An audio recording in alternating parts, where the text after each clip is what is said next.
Sahabat Mading, tadi sudah bicara tentang disabilitas itu ternyata sudah dimulai sejak jauh-jauh hari saat beliau masih di Yogyakarta. Tetapi jalan panjang di Yogyakarta ini tidak cukup membuat Kang Slamet ini puas diri karena dia harus juga mendapatkan beasiswa ke luar negeri, dan ini juga menjadi poin menarik. Semangat belajar Mas Amit ternyata tidak berhenti di level mendampingi anak difabel. Menjelang tahun 2009, kira-kira ada pendaftaran beasiswa begitulah ya. Keterima.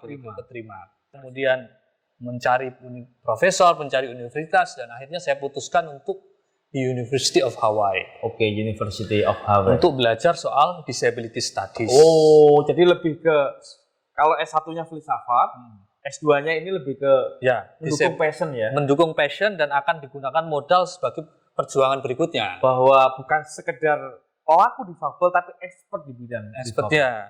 Seberapa banyak nanti ilmu ini bisa meyakinkan dan bisa digunakan sebagai senjata untuk perjuangan selanjutnya. Sebagai alumni pesantren sudah dibekali menuntut ilmu, tolabul ilmi itu adalah kewajiban. Barang siapa yang ilmu pengetahuannya banyak akan diangkat derajatnya. Dan man salaka thoriqon, barang siapa yang mencari ilmu di jalan, maka akan dilapangkan jalannya oleh Tuhan. Dan saya anggap mencari ilmu itu adalah bagian seperti apa yang dikatakan Imam Syafi'i, man arafa bu'das syafari ista'adda, barang siapa yang tahu bahwa perjalanan itu adalah jauh, maka dia bersiap-siap mengumpulkan bekal, membawa bekal. Nah, bekal yang paling baik ya ilmu, bukan tahu atau ndok asin atau telur asin. Nah, udah mulai keluar kesantriannya kan. Artinya dengan penuh kesadaran menuntut ilmu dengan jalur beasiswa, alhamdulillah diterima, itu adalah menata diri, sekaligus itu menjadi pelengkap memperkuat gerakan sebagai penggiat difabel. Iya, saya kira itu ya. Itu adalah bagian dari cara, apalagi masyarakat Indonesia, kalau nanti yang bicara adalah orang yang berpendidikan, lebih didengar biasanya. Yang didapatkan selama saya kuliah ada banyak sekali. Saya harus belajar mengorganisasi diri, karena di sana harus memasak sendiri, berkehidupan sendiri ya. Jadi anak kos lah, meskipun di Amerika tetap anak kos lah ya. Iya, karena di sana tidak ada warung-warung sebanyak di sini kan. Ya, harus banyak tugas, berkenalan. Yang penting adalah berkenalan dengan banyak orang, dan itu mempunyai perspektif yang berbeda, mempunyai jaringan yang banyak, ketemu dengan banyak orang, ilmu pengetahuannya kita lebih ke informal, nambah, dan itu sangat berdampak nanti. Kuliah tidak sekedar menambah pengetahuan, tapi pergaulan. Jadi modalnya Kang Slamet. Pulang ke Indonesia sekira-kira 2 hari sebelum Natal, karena tiket murah. Masih saja boleh cari yang murah ya.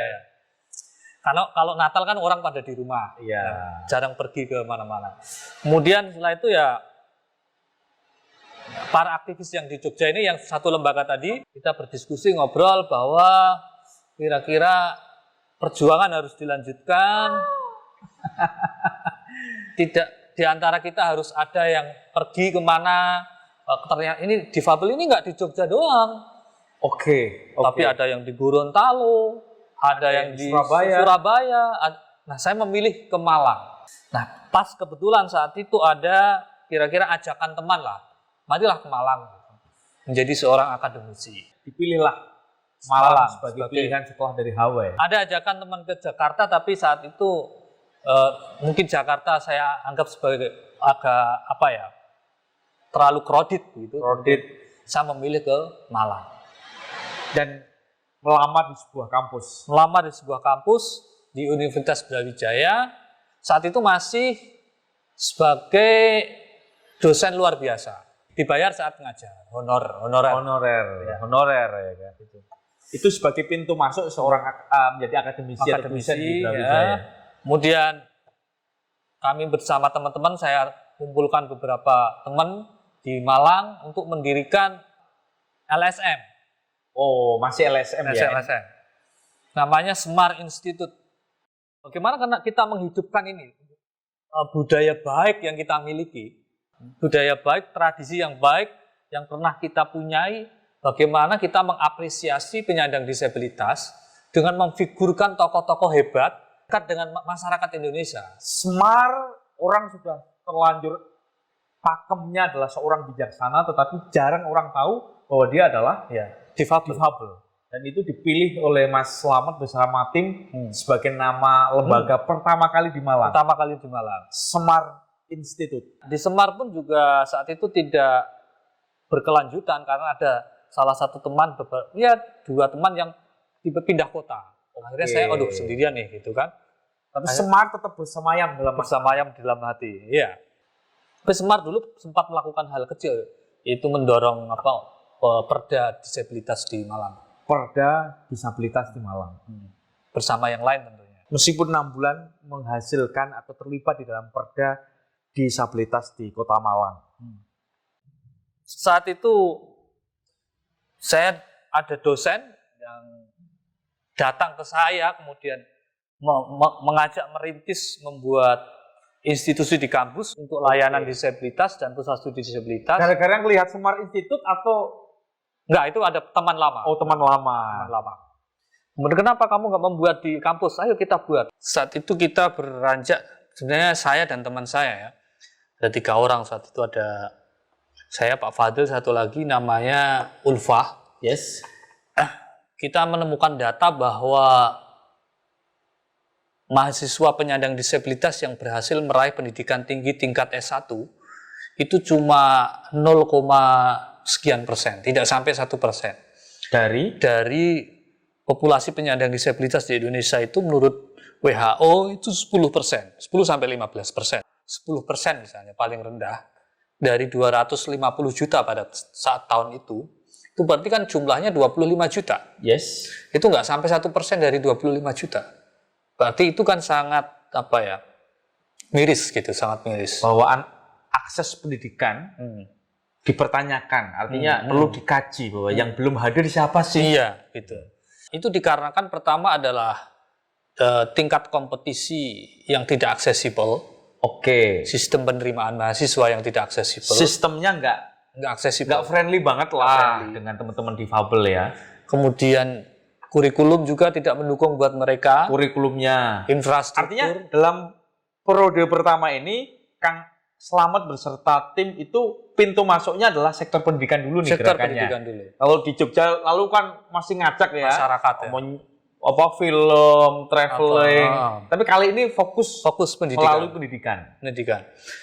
Kemudian akhirnya kami mencari difabel untuk kuliah. Mencari difabel, maksudnya? Kami mengundang difabel untuk kuliah, tapi kami nggak menemukan kan. Kampus mengizinkan pada saat itu? Ya, mengizinkan. Tahun 2012. Berarti di Universitas Brawijaya 2012 sudah mulai open ya? Open, ya. Khusus penyandang disabilitas. Dalam arti khusus ini kuotanya? Kuotanya 20 saat itu. Apapun jurusannya? Apapun jurusannya. Meskipun pada tahun-tahun lalu konotasi difabel dilokalisir ke satu jurusan. Ya, kita memang berkeinginan untuk membuat kampus itu inklusif, senyaman mungkin, kita memberi fasilitas, apa yang dibutuhkan kita sediakan. Nah, kan itu tidak mudah informasi ini nyampe ke masyarakat. Benar nggak sih? Benar nggak sih? Apalagi ini pertama kali. Akhirnya kita keliling ke 38 kota di Jawa Timur saat itu, karena kemampuan kita cuma di Jawa Timur. Dengan dana kampus. Keliling ke SLB ke Jombang, keliling ke Mojokerto, Tulungagung, Banyuwangi. Kita dibagi, saya bagian mana-mana, teman saya bagian mana-mana. Hasilnya di tahun pertama? Tahun pertama 25 yang daftar. 25 yang daftar. 25 sampai 30 gitu daftar. Kemudian kita uji, kita tes, yang kita terima 15. 25 di tahun pertama diterima 15. 15. Dan kategori difabel secara fisik ya? Secara fisik dan semuanya. Ada tunarungu, ada tuli, ada tunanetra, dan semuanya ada. Dan pada saat itu Brawijaya sudah siap ya? Belum siap. Belum siap secara kurikulum dan lain sebagainya. Belum siap. Tetapi kita harus berani menyiapkan sendiri. Kita mentraining dosennya pada nggak datang. Ya kan? Terus kita mentraining juru bahasa isyarat yang mendorong kursi roda dan seterusnya. Nah, maka kalau kita nggak memulai, kapan lagi? Laulaka mansiwaka. Kira-kira gitu. Nah, kemudian itu kita membenahi sistem lagi. Setiap tahun kita membenahi sistem. Mulai meningkatkan awareness ke dosen-dosen, memulai membenahi infrastruktur, kita berkunjung ke fakultas, mengutarakan visi misi kita, ini ada undang-undangnya dan seterusnya. Awal-awal kita mengadakan konferensi tahun 2012 atau 2013 gitu. Kita mengadakan konferensi besar di Malang, kita mengundang sekitar 38 atau 56 kampus yang datang 38 tapi. Itu seluruh Indonesia, kampus negeri, kita perkenal harus inklusif terhadap penyandang disabilitas. Tapi saat itu belum ada naungan regulasi yang khusus. Kalau sekarang sudah ada, yaitu Undang-Undang Nomor 8 tahun 2016. Akhirnya kita memulai bagus karena pusat studi dan layanan disabilitas, kita menggandeng banyak orang.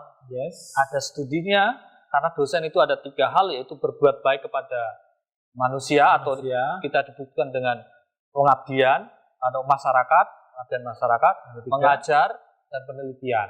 Nah, 3 hal ini kemudian kita penuhi semua dengan cara melalui institusi yang dibentuk itu tadi. Kita memberikan training ke guru-guru, kita bekerja sama pernah dengan Helen Keller Internasional, bekerja sama dengan Pemprov Jatim, dengan ILO. Artinya mimpi besar Mas Slamet dengan jalan panjang dari Jogja ke HW kemudian Malang ini cukup menjadi pemberhentian akhir yang menggembirakan.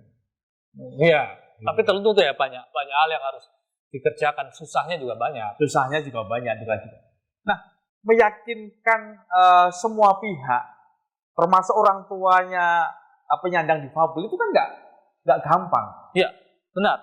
Akhirnya setelah kami membenahi sistem dan seterusnya itu, kami menemukan dinamika dan fenomena yang panjang di dalam mengurus atau menyediakan layanan yang baik terhadap penyandang disabilitas ini. Termasuk di antara mahasiswa difabel itu ada yang inferior, rendah diri dan semangatnya kurang. Ada juga yang dorongan dari orang tua itu sangat kuat sekali meminta sesuatu yang itu di luar kemampuan kita. Misalnya suruh membelikan tiket pulang, suruh mencarikan kos dan seterusnya, atau membiayai kos. Padahal posisi Kang Slamet beserta teman-teman dan institusi itu pada level meliterasi, mendorong government maupun pihak kampus hadir. Dan masih juga ada orang tua sebagian menganggap dengan hadirnya Kang Slamet dan lembaganya semua beres deh. Ya udah diterima, dikasih aja begitu. Ada yang meminta mendatangi kita, kenapa nggak diterima dan seterusnya. Kenapa harus DO? Ada beberapa yang gagal dia. Artinya kuota yang diberikan oleh kampus itu kan tidak sekonyong-konyong atau serta-merta. Artinya adalah bahwa selama ini penyandang disabilitas itu kan sekolahnya terpinggirkan karena tadi infrastruktur yang tidak mumpuni. Selama ini juga di SLB kan sistem pendidikan yang menjadikan dia itu tertinggal dengan yang lain. Istilah sekolah luar biasa itu Kang Anak setuju nggak sih? Saya kurang setuju sebenarnya. Ini di bawah Mas Menteri Nadiem ya SLB. Iya. Merdeka Belajar salah satunya adalah mempertimbangkan nama sekolah luar biasa ini perlu ditinjau kembali. Usulannya Kang Slamet apa kira-kira? Nanti kita pikirkan. Nah, kemudian kenapa harus kuota itu harus ada? Karena kalau tidak ada kuota, maka penyandang disabilitas itu mengalami kesulitan. Karena dari awal pendidikannya sudah segregatif dan diskriminatif. Di saat usia SMP, SMA-nya. Terutama SMA-nya. Ya. Maka dari itu untuk mempercepat proses keadilan ini terwujud, maka harus ada kuota. Dulunya asalnya awal bebas. Sekarang baru kami yang kemudian menawarkan jalur khusus kuota. Berapa rata-rata sekarang? Sekarang 20. Dari tahun kami 20. Brawijaya. Kalau di kampus lain? Belum ada. Kampus lain belum ada. Sementara belum ada ya. Tapi belakangan ini sepengetahuan saya ada yang di ULM, di Lampung Amangkurat, di Banjarmasin, datang ke kita belajar, meniru banyak yang meniru. Mudah-mudahan mereka juga menerapkan kuota. Tapi mereka sudah berkunjung dan berjanji akan melakukan itu sih. Tapi yang terpenting adalah bagaimana kemudian penyandang disabilitas itu harus ada afirmasi. Harus ada afirmasi. Maka kita membuat afirmasi. Afirmasi itu sudah berjalan 8 tahun, 7 tahun. Lulusan kita sudah 56 atau berapa. Sudah banyak kerja di BUMN, ada yang di Pemkap, ada yang di perusahaan multinasional. Artinya memang harus ada keberpihakan serius. Ya. Semua pihak, terutama pendidikan dan pelaksana negara ini untuk berpihak kepada sahabat-sahabat kita difabel. Ya. Kalau dibiarkan di pasar bebaskan dalam arti kompetisi, maka yang terjadi adalah kerepotan. Ini adalah diskriminasi baik lah, kira-kira gitu. Diskriminasi baik itu membuat suatu kebijakan khusus untuk mereka yang tujuannya adalah afirmatif, tapi mempercepat proses keadilan. Sebagaimana kuota 30% bagi perempuan dalam dunia politik. Ya.